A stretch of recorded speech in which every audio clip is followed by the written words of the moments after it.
स्वागत है दोस्तों आपका। आज जिस बुक समरी को हम आपके लिए लेकर आए हैं उस बुक का नाम है the monk who sold his Ferrari. सबसे पहले तो आपको बता दें कि इस बुक को लिखा है रॉबिन शर्मा ने।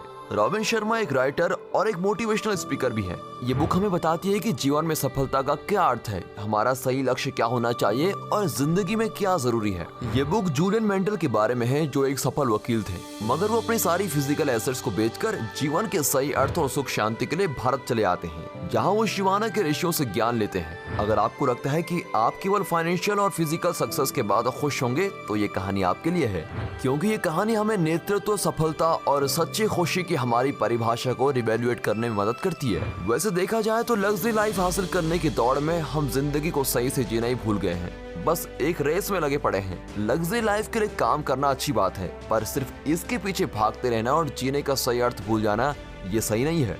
इस बुक से ऑथर हमें जिंदगी के उन पहलुओं को बता रहे हैं जो सफल और खुशहाल जीवन के लिए बेहद जरूरी है।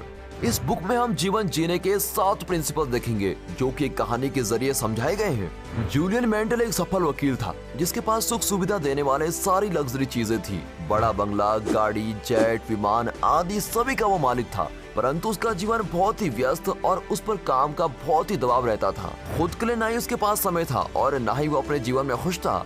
अब एक दिन कोर्ट रूम में उसे दिल का दौरा पड़ता है और वो फर्श पर गिर जाता है। हॉस्पिटल में इलाज के दौरान डॉक्टर उसे चेतावनी देते हैं कि वो अपने जीवन और अपने काम में से किसी एक को चुन ले, लेकिन तभी वो अपनी वकालत छोड़ने का निर्णय लेता है और अपनी संपत्ति बेचकर भारत चला आता है, जहां वो जीवन का सही लक्ष्य, सुख और शांति की तलाश में लग जाता है। वहाँ उसे शिवाना के ऋषियों के बारे में पता चलता है जो 100 साल से भी अधिक आयु जीते हैं और वो भी पूरी ऊर्जा और स्वास्थ्य के साथ। और काफी तलाश करने के बाद जूलियन उन ऋषियों को ढूंढ लेता है और उन ऋषियों के साथ ही जूलियन को जीवन के 7 प्रिंसिपल के बारे में पता चलता है, जिसको वो एक कहानी के जरिए समझाते हैं। तो कहानी कुछ इस प्रकार है। एक सुंदर फूलों से भरा हुआ बगीचा है और उस बगीचे में एक बड़ा लाइट हाउस है। उस लाइट हाउस के निचले दरवाजे पर एक सुमो पहलवान बाहर आता है। वो और कुछ नहीं पहनता, सिर्फ लाल केबल वायर से बना लंगोट पहनता है। फिर पहलवान उस बगीचे में टहलने लगता है। बगीचे में टहलते हुए उसकी नजर एक पुरानी गोल्डन घड़ी पे पड़ती है और जब वो उसको उठाने जाता है तो वो फिसल कर गिर जाता है और बिल्कुल बेजान पड़ा रहता है। फिर बाद में वो एक पास में खिल रहे गुलाब की खुशबू से उड़ जाता है और बाईं तरफ से हीरो से सजे हुए रास्ते की तरफ चलने लगता है। स्टार्टिंग में तो जूलियन को एक कहानी बहुत ही अजीब लगती है, पर बाद में योगी रमन इसी में छुपे सारे तथ्य, सारे फैक्ट्स को सामने लाते हैं। तो उन 7 प्रिंसिपल्स की बात करें तो वो 7 प्रिंसिपल्स हैं। नंबर 1 पर है बगीचा, यानी कि हमारा माइंड। नंबर 2 पर है लाइट हाउस, यानी कि जीवन में हमारा लक्ष्य क्या है। नंबर 3 सोमो पहलवान, यानी कि लगातार सीखना और खुद में अच्छे बदलाव लाना। नंबर 4 लाल केबल वायर, यानी कि आत्मानुशासन और कंट्रोल। नंबर 5 पर है गोल्डन घड़ी, यानी कि टाइम। नंबर 6 पर है गुलाब, यानी कि सेल्फलेस होकर दूसरों की सहायता करना।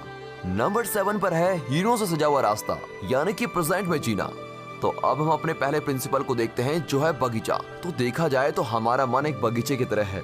जैसा कि एक बगीचे में अच्छी बीज डालने से, उसे उपजाऊ बनाने से बगीचा सुंदर फूल और फलों से भर जाता है और बहुत ही खूबसूरत लगता है। और अगर हम उसमें कचरा डालेंगे या उसमें जहरीली झाड़ियां उगने के लिए छोड़ देंगे तो वो तो एक गंदा दिखेगा ही ना, और बिल्कुल ही गंदी जगह बन जाएगा। इसलिए एक माली हमेशा अपने बगीचे की रखवाली करता है, उसे कीड़े मकोड़े और खराब पौधों से सुरक्षित रखता है। ठीक उसी तरह हमें अपने मन का गार्ड बनना चाहिए। उसे किसी भी नेगेटिव थॉट्स जैसे चिंता, क्रोध, भय आदि से दूर रखना चाहिए।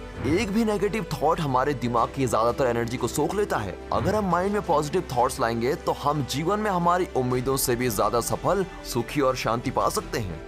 यहाँ माली हमारा चेतन मन है और बगीचा अवचेतन मन। चेतन मन के विचार से ही अवचेतन मन को दिशा मिलती है, इसलिए अपने विचारों को सही दिशा दें। और इसके लिए योगी रमन ने 3 उपाय बताए हैं। पहला है गुलाब का रहस्य। इसमें बताया गया है कि कुछ समय निकालकर रोज एक गुलाब के फूल को 5 मिनट के लिए देखें, जैसे कि उसका रंग, आकार आदि। उससे अपने माइंड और थॉट्स पर कंट्रोल पाने में बहुत हेल्प होगी। नंबर 2 पर है विपरीत विचार। विपरीत विचार मतलब जैसे कि कोई नेगेटिव थॉट्स आए, उसकी बदले किसी पॉजिटिव थॉट्स को मन में लाना है। नंबर 3 पर है झील का रहस्य, मतलब सब कुछ समय है। खुद को उस व्यक्ति के रूप में सोचें जैसा आप बनना चाहते हैं और जो कुछ आप पाना चाहते हैं उसको इमेजिन करें और विजुअलाइज करें। कोई भी चीज 2 बार बनती है, पहले हमारी कल्पना में और दूसरी बार हकीकत में। और हमारी कल्पना ही हमारी इच्छाओं को दिशा देती है और जो हम पाना चाहते हैं वो रियलिटी बन जाती है। प्रिंसिपल नंबर 2 है लाइट हाउस। पहले के समय हम देखते थे कि समुद्र के किनारे लाइट हाउस होता है जो जहाजों को सही दिशा बताता है, और इस कहानी में लाइट हाउस जीवन का उद्देश्य बताता है। एक उद्देश्यपूर्ण जीवन ही जीवन का सही उद्देश्य है। आप अपनी लाइफ में अपने एम को फिक्स करें। शारीरिक, मानसिक, भौतिक और आध्यात्मिक रूप से आप क्या पाना चाहते हैं वो बिल्कुल फिक्स कर दें, क्योंकि कई बार ये होता है कि आपको जाना कहाँ है और आप पहुँच कहीं और जाते हैं, और अगर आप वहाँ पर पहुँच भी जाएं तो कैसे पता चलेगा कि मैं सही जगह पहुँच गया हूँ। इसीलिए एक सफल और खुशी जीवन के लिए जीवन का लक्ष्य पता होना बेहद जरूरी है। अगर एक बार एम फिक्स हो जाए तो उसके बाद उस पर काम करना शुरू कर दें। आइए इसे कुछ इस तरह स्टेप्स में समझते हैं। लक्ष्य निर्धारित करना यानी कि अपने एम को फिक्स करना। जब आप गोल बना लेते हैं तो उसे अपने फ्रेंड्स और फैमिली में अनाउंस कर दीजिए। जब लोगों को आपका गोल पता होगा तो वो आप पर एक पॉजिटिव प्रेशर क्रिएट करेंगे, और तभी आप अपने गोल को सीरियसली लेंगे और उसको पूरा करने की तरफ बढ़ेंगे। उसके बाद एक डेडलाइन फिक्स कर दीजिए, क्योंकि जब हम खुद को एक टाइम बाउंड देंगे तो हम अपने लक्ष्य पे काम करते रहेंगे, और लक्ष्य पे काम करते रहने के लिए खुद पर अच्छे से दबाव डालना बेहद ही जरूरी है। कई बार क्या होता है कि बार बार हमारा ध्यान भटकेगा, हम नीरस भी होंगे, पर खुद को मोटिवेट करते रहने से ही हमें सफलता मिलेगी। अब थर्ड प्रिंसिपल देखें तो थर्ड प्रिंसिपल है सुमो पहलवान यानी कि काइजन का अभ्यास। इस कहानी में सुमो पहलवान काइजन को दर्शाता है। काइजन एक जापानी फिलॉसफी है। काई का मतलब होता है कि चेंज, और ज़ेन का मतलब होता है कि अच्छा यानी कि गुड। ये एक निरंतर सीखने और सुधार की प्रोसेस है। इसका सिंपल मीनिंग है रोज छोटे छोटे स्टेप लेकर खुद को और बेहतर बनाना, खुद में और खुद के कामों में छोटे छोटे इंप्रूवमेंट लाना, और यही सब कुछ समय के बाद हमको बहुत बड़ा रिजल्ट देगा, यानी कि जो हम चाहते हैं वो हमें नसीब होगा। कहते हैं कि सेल्फ मास्टरी जीवन की महारत का डीएनए है, यानी कि self master is the DNA of life mastery. जब आप काइजन प्रिंसिपल का उपयोग करते हैं तब आप मास्टरी हासिल कर लेते हैं, जो फिर आपकी भारी स्थिति जैसा कि एक सफल बिजनेस खड़ा करना, एक सक्सेसफुल रिलेशन की नींव डालना, सब में आप महारत हासिल कर सकते हैं, क्योंकि आत्मज्ञान आपके मन, शरीर और आत्मा के निरंतर साधना से ही आता है, और लगातार साधना का अर्थ है अपने मन का विकास करना। फोर्थ प्रिंसिपल है केबल वायर। केबल वायर कई तारों के गुच्छे से बना होता है। देखा जाए तो अकेले एक पतली तार बहुत ही कमजोर होती है जो आसानी से टूट सकती है, मगर वही तारों के गुच्छे एक साथ लाए जाएं तो कितने मजबूत होंगे। इसका मतलब हमारे रोज की छोटी छोटी आदतें जिससे हमारी पूरी जिंदगी बनती है, देखने में ये बहुत ही मामूली लगेगी, मगर यही छोटे छोटे बदलाव हमें वैसा बनाते हैं जैसा हम बनना चाहते हैं। जैसे हेल्दी रहने के लिए हेल्दी खाना, एक्सरसाइज करना, कोल्ड ड्रिंक के बदले पानी पीना, बेकार की वीडियो के बदले अच्छी बुक पढ़ लेना, ये सब बहुत छोटे हैं, पर इन चीजों को लगातार आदत बनाने से हम खुद में अच्छे बदलाव ला सकते हैं जो हमें आगे अच्छे परिणाम भी देंगे।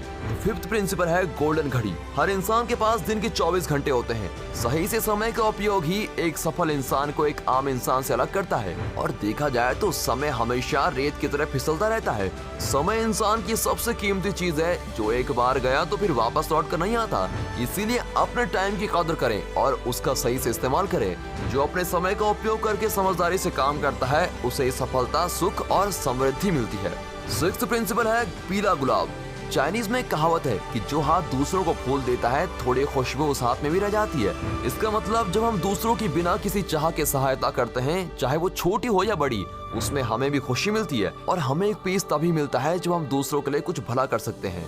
इसीलिए जीवन में दूसरों की सहायता का भी लक्ष्य होना चाहिए, तभी हम पूरी तरह से खुश हो पाएंगे और जीवन को कम्प्लीटली जी पाएंगे। सेवंथ प्रिंसिपल है हीरो से भरा रास्ता। जब कहानी का सुमो पहलवान हीरो से भरा रास्ता देखता है तब उसके मन में ये विचार आता है कि वही रास्ता उसको अगले खुशी और सफलता देगी, और ये रास्ता हमें प्रेजेंट को दर्शाता है। वो हीरे कुछ और नहीं बल्कि वर्तमान की छोटी छोटी खुशियाँ और वो लम्हे हैं जिन्हें हम जीना भूल जाते हैं। ज्यादातर लोगों को देखा जाए तो वो बीती हुई बातों को सोचने और चिंता करने या फिर आने वाले फ्यूचर के बारे में सोचने में लगे रहते हैं, मगर जो बीत गया वो वर्तमान का कुछ पल था, और जो आएगा वो भी वर्तमान का कुछ पल ही होगा। जो अभी है उसे तो जी ले। सफलता एक यात्रा है, कोई मंजिल नहीं। इसलिए हर एक पल को जी भर के जिए, तभी हम पूर्णतः खुशी और आनंद का अनुभव कर सकते हैं।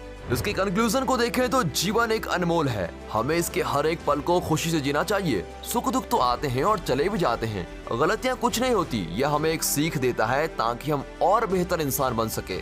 दोस्तों, अगर वीडियो अच्छी लगी हो तो वीडियो को एक लाइक और चैनल को सब्सक्राइब अभी कर दें।